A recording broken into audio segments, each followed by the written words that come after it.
The Hitchhiker's Guide to the Galaxy by Douglas Adams. Secondary phase.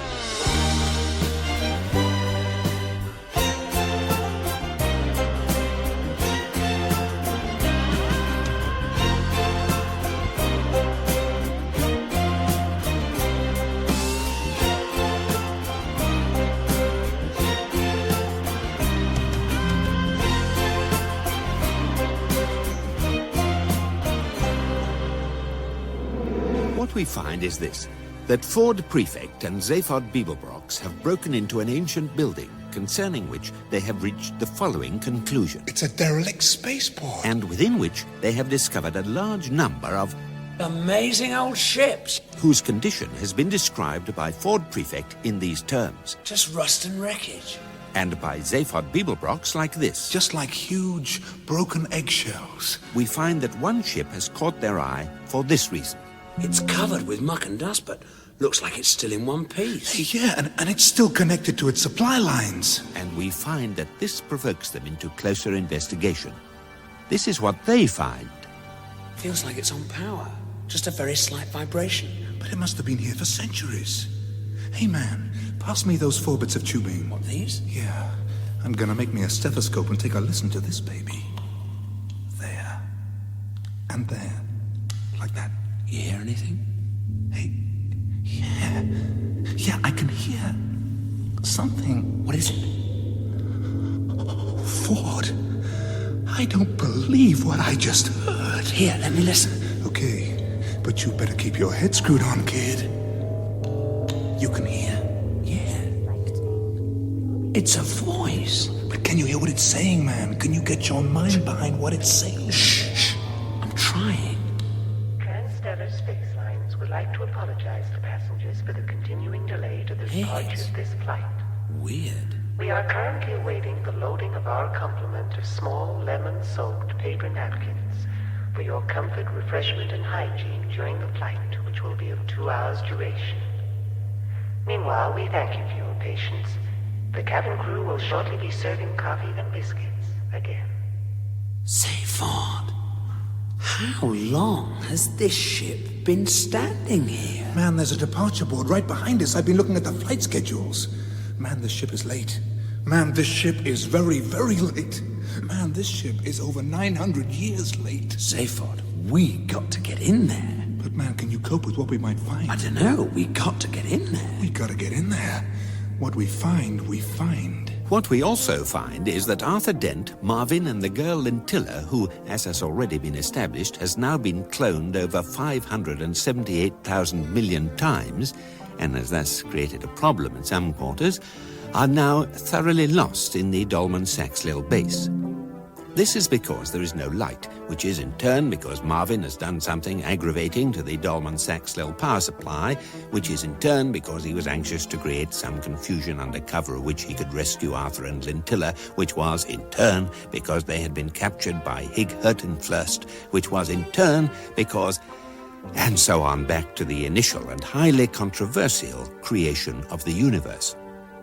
Only 2 of Lintilla's 578,000 million clones are on the planet Brontitor with her, and it is more than likely that we shall also find them. Ah, there's your better half and worse half. Or at least you're exactly the same halves. Thirds, Lintilla? whatever. Why do people Lintilla? lead such complicated What lives? happened to you? There were a couple of foot warriors standing guard over us, but after a while they sat guard over us. Then they wandered away to find some corn plasters, and so we escaped. Right, where are we going? How should I know? It's your universe. You go where you like. We'll get back to our ship. I thought you said it didn't work. But there's a derelict spaceport about a mile or so from here. We might be able to get some parts to repair it with. Ah, well, I'm not very skilled at repairing spaceships. Well, you can learn. Take a bit of time, I think. You could take some evening classes. What, here? Yes. I've got a bottle of them, little pink ones. Well, Come on, then, let's get out of here before they restore the power and find us. They restored the power. they found us. Keep down. With your hands up. We've got you covered. Shooting us won't do you any good. Or us, for that matter. That's right. Come out. Now. It probably seems a terrible thing to say, but you know what I sometimes think would be useful in these situations? What? A gun of some sort. Will this help? What is it? It's a gun of some sort. Oh, that'll help. Can you make it fire? Yes. Right. Look, why don't you keep firing at them? I'll make a dash for the next intersection. You throw me the gun, I'll keep firing, and you make a dash for it. Did you ever see Gunfight at the OK Corral? What? No, you wouldn't have done. What? Never mind. No, what? No, just an old Western. Please, I don't want to talk about it. Right. Everyone understand? Yes. Yes. Marvin? Understand. You ask me if I understand. Yes or no? Guess. Right, I'm going. You fire, I'll run. Now!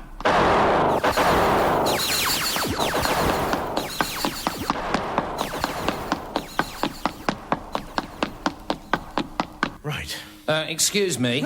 Who are you? Me? Ah, well, you see, what it is, is I'm Poodoo. And look, I'm sorry to interrupt. Are you busy? What? Yes. Can I just ask you something? No, in a minute. Please get back. Right. Lintilla! Only I can see you're busy, so I won't take up a moment of your time. If I could just... What? Introduce a couple of friends of mine. Well, 3, actually. 4 if you count the priest. Hello. Hello. Only we were wondering... Who are you? Can I just ask you something? Look, please. It's just, do you know those girls over there? What? Yes. Oh, that's good. Thank you very much. That's all I wanted. That's all. Thanks. Good. Lintilla, throw the gun! Only what I ask, you see, is, and seeing as you're busy, I'll just be very brief. Did I introduce my friends? Yes. I'm sure they'd like to introduce themselves. Hello, I'm a Litnil. So am I. Me too. Go away. And this is Fartfar the priest. Varn. Farmfar. He's a priest, you see. He does marriages and other things, but mostly marriages. Only... Shut up. We were wondering if you could introduce a Litnil. Who? A Litnil, and a Litnil, and a Litnil to the girls, your lady friends. Lintilla! Yes, that's right. Just social, you see. All very pleasant. Throw the gun! We bought some drinks. We could just have a quiet social get-together. And some music, of course. Got to have some music. Here we go. Throw the gun! Got it! Got it! Now, when I start firing, run! Then if it all goes very well, you see, we've got a priest on hand in case anybody wants to get married at all, just to round off the evening. Are you totally mad? No, they're not married yet. Oh, did you say mad? Yes. Oh, no, well, I don't think so. I thought you said married. Of course, they would be mad talking about marrying these girls if they were married already. Well, they could talk about it, of course, but somebody else would have to actually do it. Anyway. Shut up. Righto, Squire. They're quite keen to get married, though, aren't you? Yes. Oh, yes. Very much so. Where did you nutters come from? Run! Oh, what we did, you see, is we flew in. We flew in, you see. Oh, yes, we definitely flew in. Well, bloody fly out again. Lintilla. Are you all right? Yes. Hello, ladies. Marvin? Never better. Good. Still very bad, though. Right. All you Lintillas, can you start firing again while I run the next bit? Lintilla? What's going on? Hello. I think the lads and lasses are just getting acquainted. I'd leave them to it if I were you. What? Look, we're trying to escape from the foot warriors. Can we have parties later? Arthur, we can't believe it. These are the most attractive men we've ever met. Are they? All my life I've longed for such a moment. Touching, isn't it? What the hell is going on here? Oh, just happiness, Squire. Only it's nice to bring a little happiness into life, don't you think? Yes, but there's a time and place for everything. Well, I'll just get on with the shooting and saving everybody's lives then, shall I? No kissing now, lovebirds. Very old-fashioned sector of the galaxy, this. No kissing allowed without names firmly on marriage certificates. Oh. Looks like a cue for action from you then, doesn't it, Padre? And I just happen to have the warrants for your marriage... licenses about my person.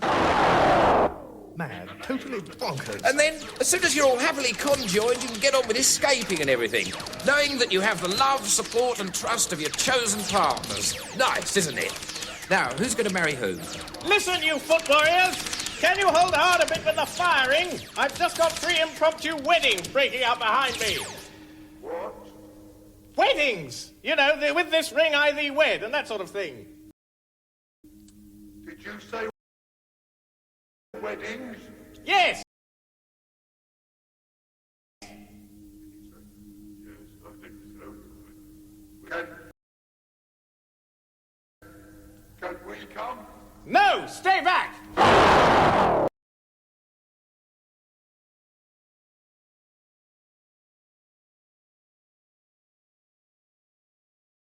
Dearly beloved, we are gathered. Yeah, we'll skip all that. Let's just get straight on with the signing and the pronouncement, shall we? Let's all go mad, shall we? Now, what you all do, you see, is you Sign here. That's right. Look, let's change the music. Something a bit special for you. Eat back! That's good. Nay.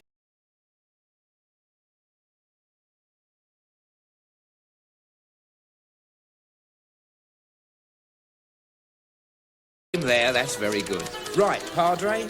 I now pronounce you men and wives.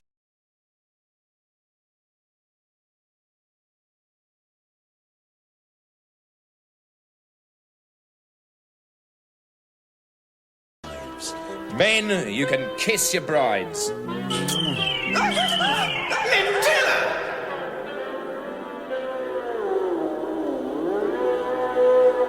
Nerve-wrackingly enough, the moment at which 2 Lintillers and 2 Elitnils unexpectedly vanish in what can only be described as a puff of unsmoke, coming as it does only seconds before Arthur discovers that Poodoo's alleged marriage licenses are not what they purport to be, but are, in fact, agreements to cease to be, drawn up by the cloning machine company's lawyers, is also the moment at which it becomes necessary to consider new developments in the Ford prefect Zaphod Beeblebrock's situation. Having gained access to the ship, they prepare to enter the passenger compartments. This is what they find. Passengers? Yeah. But alive? Sleeping. For all these years? Suspended animation. And the voice we heard? Android stewardess. Look, here she comes now. Good afternoon, ladies and gentlemen. Thank you for bearing with us during this slight delay. We will be taking off as soon as we possibly can. If you would like to wake up now, I will serve you coffee and biscuits. Wake up now.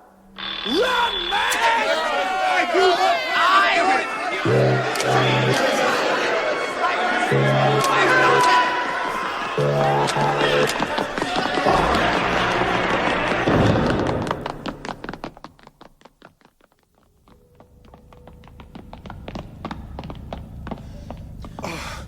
Hey, what gives, man?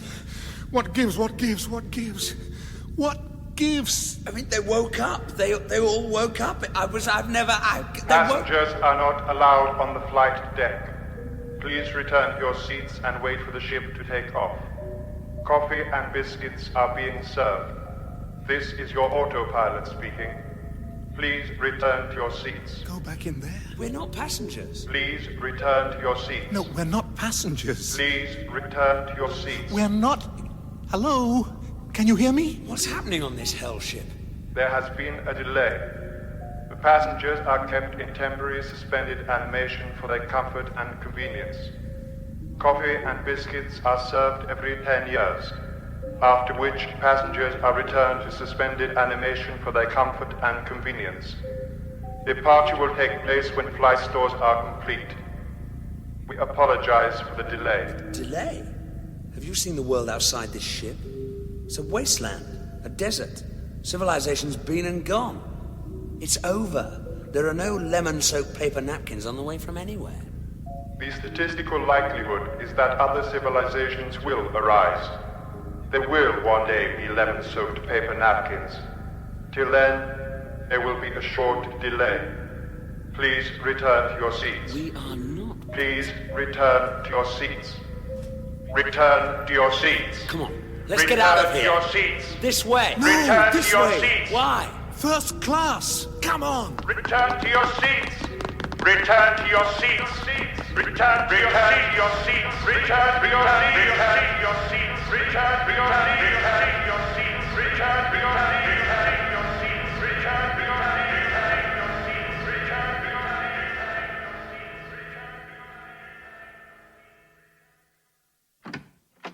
Zaphod Beeblebrox. Who? My name's Zarniwoop. You wanted to see me. Please sit down. And since this is, of course, an immensely frustrating and nerve-wracking moment for the narrative suddenly to switch tracks again, that is precisely what the narrative will now do. Lintilla, are you all right? I think so. Just shattered and drained. Marvin's got Poodoo and the priest under control. They're from the cloning machine company, I know. Marvin's tied them up. He's put a cassette of his autobiography in their tape machine and left it running. So I think it's all up with them. I didn't ask to be made. No one consulted me or considered my feelings in the matter. I don't think it even occurred to me that I might have feelings. After I was made, I was left in a dark room for 6 months, and me with this terrible pain in all the diodes down my left side. I called for succor in my loneliness, but did anyone come? Did they help? My first and only true friend was a small rat. One day, it crawled into a cavity in my right ankle and died. I've a horrible feeling it's still there. As for the third Aletnil, well, it's the only time I've ever killed a man in cold blood, and I don't feel awfully... He wasn't a real man. He was an anti-clone. There must be millions of them now roaming the galaxy, wiping out my sisters. What's happened to the foot warriors? Oh, the flying chiropodist arrived. They all went off to have a word with him. Are you fit? Yes, I'm fine. Really, I am. Come on, we must get to the spaceport. Coming, Marvin? I suppose so. There it is. Just a mile away. Nice clear day for a brisk walk. See that huge form over there in the distance? Yes. 15-mile-high statue of me throwing a cup. Not often one comes across that sort of thing. Up there, you see, is the cup itself. Apparently it's held there by art. Wonderful, isn't it? Just a pity our ship's parked in it. Arthur, look, it's coming down. What? God, so it is. The cup's coming down. No, it isn't. The ground's going up.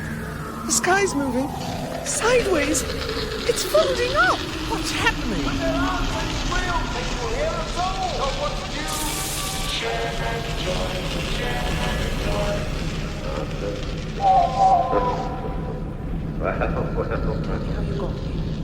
What we did, you see, is we flew it. We flew it, you see. Oh, yes, we definitely flew it. Here's to your achievements, April Beeblebrox. Achievement? Yeah. Oh dear, I think you'll find reality is on the blink again. And this is indeed what we find. For deep in the heart of the first-class passenger section of the slightly delayed Transstellar Space Line's ship, the following horrifying events have been taking place. Can I get you a drink? Sarnie Whoop? The same. I think... But who are you, man? Why do I want to see you? I was told you were on an intergalactic cruise, which I can handle, but in your office, which I can't. But I assure you it is true. In what? I wonder if... What do you want, Ford? A small jank spirit, if there is one. Get the man a drink, Zarni Whoop. Or indeed a large one. And one for me. 2 for me. There's nothing worse than having only one drunk head. Well, here's to your achievements, April Beeblebrox. Achievement? Oh, yeah. Yeah. What achievement? Oh, I don't know. I achieved so many things, you know. You have the heart of gold. You have brought it here. Yeah. Into my universe. Yeah. What? This universe. I created it in my office. You've been in it for quite a while now. Huh? Is it all right if I just go and sit in this corner and get drunk? I may sing quietly if that doesn't disturb you. It's just been... Well, you know how it is. You mean we're in an artificial universe? Oh, yes. All that out there? Yes. Like in your office? Yes. Oh, man, I've heard of open plan, but... It's modelled very closely on the real one, you know, with just a few differences. But when did we get into it, man? I mean, like, where? When? You didn't notice. Well, I'll let you work it out for yourself. Now you've brought me the ship, we can dismantle this universe, return to the real one, and find what we're after. Can I just ask you some questions? By all means. Okay. Well, for starters, I'll have who, what, when, and where, and then whither, whether, whence, and wherefore to follow, and one big side order of why. And the wine list, please. It's terribly simple. Long ago, you and I and others planned to discover who it was ruling the galaxy, who was making all the decisions behind the president's back. I found where he was located and retreated to the safe hiding of the bar in the first-class lounge of a forgotten spaceship in an... Can we stop that man singing? Hey, Ford! Yeah, I'll sing something else. In an artificial universe. Meanwhile, you were doing the most important job. You stole the infinite improbability drive ship, without which it would be impossible to breach the barriers protecting his world. And then you brought it to my hiding place. Ford! Oh, yeah? You're still singing. Am I? Oh, yes, I am. What's the matter? You don't like it? I'll sing something different. Well, I'll just bring your ship down. Then we can get out of here and get on with it. Holding spirit. The major problem, one of the major problems, for there are several, one of the many major problems with governing people is that of who you get to do it, or rather of who manages to get people to let them do it to them. To summarize, It is a well-known and much lamented fact that those people who most want to rule people are, ipso facto, those least suited to do it. To summarize the summary, anyone who is capable of getting themselves made president should on no account be allowed to do the job. To summarize the summary of the summary, people are a problem. And so this is the situation we find. A succession of galactic presidents who so much enjoy the fun and palaver of being in power that they never really notice that they're not. And somewhere in the shadows behind them, who? Who can possibly rule if no one who wants to can be allowed to?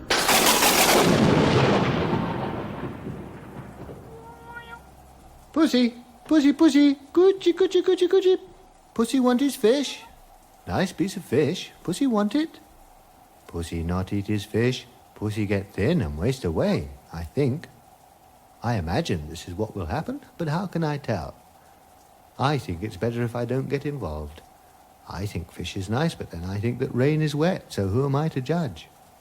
Ah, you're eating it. Fish come from far away, or so I'm told, or so I imagine I'm told.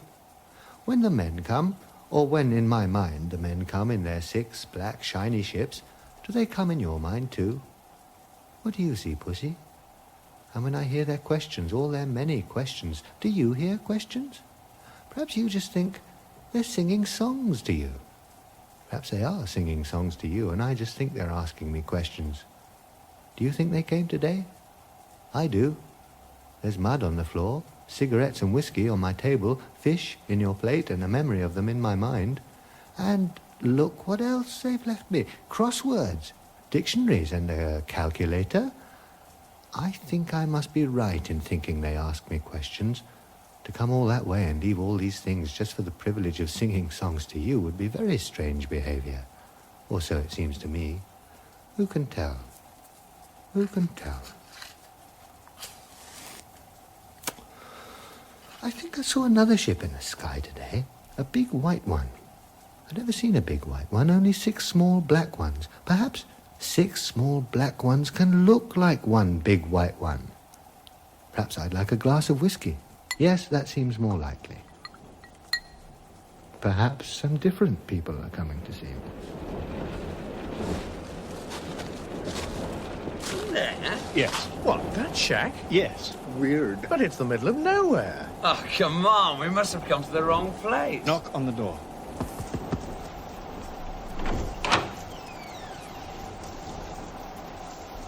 Hello? Excuse me, do you rule the universe? I try not to. Are you wet? Wet? Well, doesn't it look as if we're wet? That's how it looks to me, but how you feel about it might be a different matter. If you find warmth makes you feel dry, you better come in. Sure. Oh, that's fine. right. Thank you. Very kind. Just through... What, here? Man, what's your name? I don't know. Why, do you think I ought to have one? It seems odd to give a bundle of vague sensory perceptions a name. Listen, we must ask you some questions. All right. You can sing to my cat if you like. Would he like that? You'd better ask him that. How long have you been ruling the universe? Ah, this is a question about the past, is it? Yes. How can I tell that the past isn't a fiction designed to account for the discrepancy between my immediate physical sensations and my state of mind? Do you answer all questions like this? I say what it occurs to me to say when I think I hear people say things more I cannot say. Oh, that clears it up. He's a weirdo. No, listen. People come to you, yes? I think so. And they ask you to take decisions about wars, about economies, about people, about everything going on out there in the universe. I only decide about my universe. My universe is what happens to my eyes and ears. Anything else is surmise and hearsay. For all I know, these people may not exist. You may not exist. I say what it occurs to me to say. But don't you see? What you decide affects the fate of millions of people. I don't know them. I've never met them. They only exist in words I think I hear. The men who come to me say, so-and-so wants to declare what we call a war. These are the facts. What do you think? And I say. Sometimes it's a smaller thing. They might say, for instance, that a man called Zaphod Beeblebrox is president, but he is in financial collusion with a consortium of high-powered psychiatrists who want him to order the destruction of a planet called Earth because of some sort of experiment. Should he be allowed? Now, wait a minute, man. Sit down, wait. Arthur, sit down. Let go of me! Oh, Arthur, you know me. What We'll sort it out later. But it's folly to say you know what is happening to other people. Only they know, if they exist. Do you think they do? I have no opinion. How can I have? Ford, the Earthman, do you think he's... I mean, that's not it, you know. That's not it at all, man. But don't you see that people live or die on your word? It's nothing to do with me. I am not involved with people. The Lord knows I am not a cruel man. You say the Lord. So you believe in... My cat. I call him the Lord. I am kind to him. All right. How do you know he exists? How do you know he knows you to be kind, or enjoys what you think of as your kindness? I don't. I have no idea. It merely pleases me to behave in a certain way to what appears to be a cat. What else do you do? Please, I am tired. What was that? I don't know, man. But I didn't like the sound of it. Let's get after the Earthman. Look, sorry to rush, great ruler. Keep up the disinterested work, right? See you around. No, wait! There is so much we must discover. Yeah, later. Arthur! Arthur! He's gone. Holy Belgium, man! So is the swatting ship! Was all that true? Oh, what is truth, man? You heard the weirdo? Fine. Zaphod, whatever may or may not happen from here on in, I just want you to know something. Yeah. I want you to know that I respect you. Great. Just not very much, that's all. What does the future hold for our heroes now? What does the past or present hold for that matter? Will Arthur Dent now embark on a terrible and protracted vendetta against Zaphod Beeblebrox?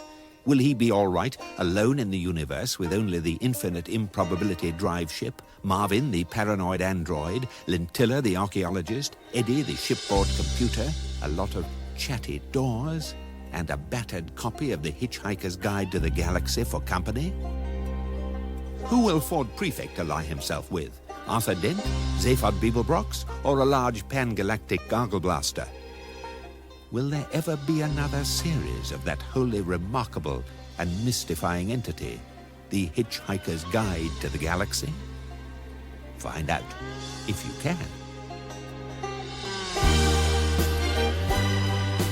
In that episode of The Hitchhiker's Guide to the Galaxy, Peter Jones was the book, Simon Jones was Arthur Dent, Geoffrey McGivern was Ford Prefect, Mark Wing Davey was Zaphod Beeblebrox, Stephen Moore was Marvin and the Man in the Shack, David Tate was Eddie and the Elitnils, Rula Lenska was the Lintillas and the Stewardess, Ken Campbell was Poodoo, and Jonathan Price was Zani Whoop and the Autopilot. Radiophonic sound and music was by Paddy Kingsland of the BBC Radiophonic Workshop. Technical presentation throughout the series was by Alec Hale-Monroe, Lisa Braun and Colin Duff. The programme was written by Douglas Adams and produced by Jeffrey Perkins and was made with the assistance of a digital writing system.